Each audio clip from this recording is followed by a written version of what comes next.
Are you getting this? I'm going to free you up. So Satan knew that this was a prophetic generation. So thus what he does, he says, before they realize who they are, let me silence their ears to the voice of the prophets. Because as a prophetic generation, they must live one way. Spirit-led, spirit-fed, spirit-bred, because they're way ahead. Okay? This is a good picture. You getting it, Linda? Bam, bam. Spirit-led, spirit-fed, spirit-bred, and way ahead. So, if they do not have, watch this, the breath of tomorrow, they'll suffocate in there today.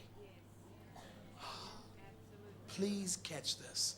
Please. Because as a prophetic generation, you need the voice of God, the Ruach of God, because it is what makes your heart beat every day. You are carrying the end time move of God that he prophesied to himself, that he is now presenting back to himself.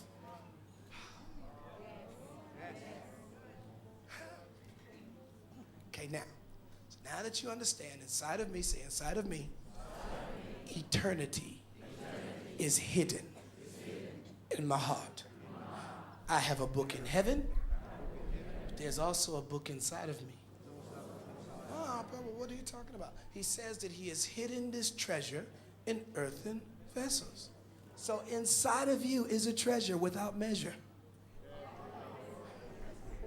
God keeps it there for the designated season in David to release it through a generation of high praise and worshipful worshipers, which you are. Now watch this. So now I'll go to Ezra chapter 1, and then we're going to Habakkuk. I have to teach you this. You'll thank me for it later. Because things are going to open up to you. They're going to make so much more sense to you. And then all those prophecies that some of you received years ago got mad at God, thought they were a false prophet, it wasn't a word, and you shoved them away somewhere. You're going to go back and redig them. And you're going to find out, oh my God, they were right. Oh man, I'm getting ahead of myself. Now watch this. This is where we are. Ezra chapter 1, verse 1. There is a set time for every prophetic word that God has to release over a people, region, marriage, church, business, marriage, whatever. It's a set time. Now watch this. Now in the first year of Cyrus, king of Persia, that the word of the Lord might be that the word of the Lord by the mouth of Jeremiah might be fulfilled. Now let's back up and look at this again. That the word of the Lord, say the word of the Lord, by the mouth of Jeremiah, might be fulfilled. Jeremiah gave a word that God told him to give. And that word had been hovering in the heavens waiting for a certain period to drop into the earth. And now King Cyrus had come into position.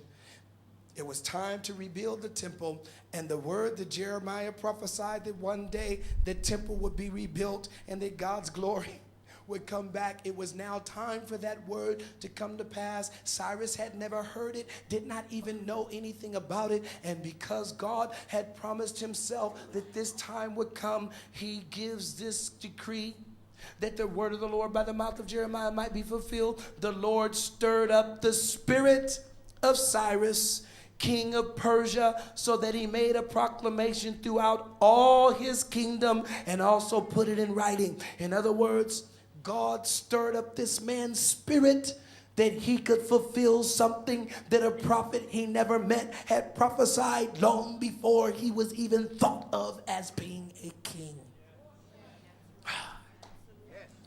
Now, when a prophetic word is given, it goes through 3 stages. Did you go get some ice cream by Ty Lily yesterday, sir? Is that you? You guys went and got some ice cream the other day, didn't you? You did. Because when you walked in the door, the Lord said that I had a word for you when you were going to get your ice cream. Remember I told you? I said I have a word for you. That was yesterday. You had on a gray shirt. I don't forget anything. Not in the spirit. So just know you've got a word coming. But a word is given, and it goes through 3 phases: death, burial, resurrection. Watch this. Birth, it appears. Death, it disappears. Resurrection, it speaks. I'm back. Watch this. Now go to Habakkuk chapter 2, verse 3, and I'm going to wind this up. It's going to bless you. I'm telling you. This changed my life forever, and I've lived this way for years. Let me know when you're in Habakkuk chapter 2. You guys are doing so good. My God. This is amazing. Okay, here we go. Habakkuk chapter 2, verse 3.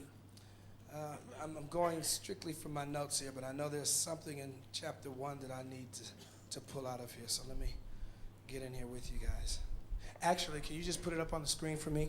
Habakkuk chapter 1. Let me see if it's on what it says in your translation. Pop it up there so I can see it. She's looking for it too, so I beat you. I got it. Habakkuk chapter 2, verse 1. Let's just go there. It says, I will stand my watch and set myself on the rampart. I will watch to see, say watch to see, what he will say to me, and what I will answer when I am corrected. Notice the prophetic language here.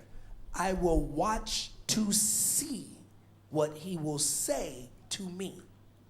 Why? Because if I can see what he said, I can have what he says. You see? He didn't say, I will listen to hear. I will wait to see. The highest dimension of prophetic revelation is not the voice of God, but the thoughts of God. Einstein said, I want to know the thoughts of God. The rest are details. Watch this. Then the Lord answered me and said, write the vision and make it plain on tablets, that he may run who reads it.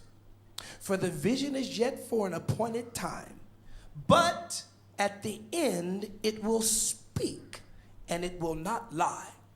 Though it tarries, wait for it, because it will surely come, it will not tarry. Okay, now, if we look at this, you would think that the writer here is confused, because it's saying things that are contradictory right in the same sentence. First of all, write the vision. The word write means record, prescribe, and to subscribe, or to decree. To record, prescribe, to decree. Say to decree. So first of all, when you see the vision or you receive a word from God, the first thing that you must do, decree what you heard so you can see what you said. Because faith comes by hearing, and hearing by the word of God. But you must hear it come out of your own mouth so that it can line up with the eternity that's already hidden in your heart and bring forth a cataclysmic explosion in the earth realm to make it manifest from heaven's dimension to the earth dimension.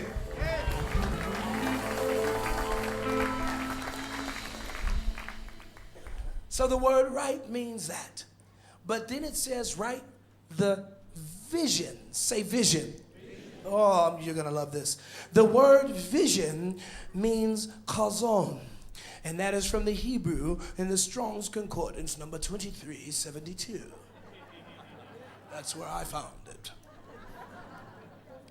And it means a sight, a dream, a revelation, or a night vision.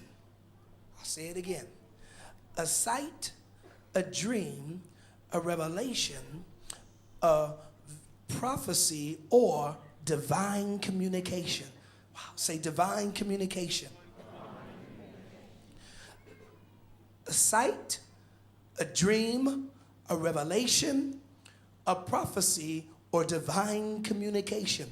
So those are the 4 ways that God will speak to you prophetically to get you to see what's already inside of you. He will speak to you through a sight, give you a mental image, or he'll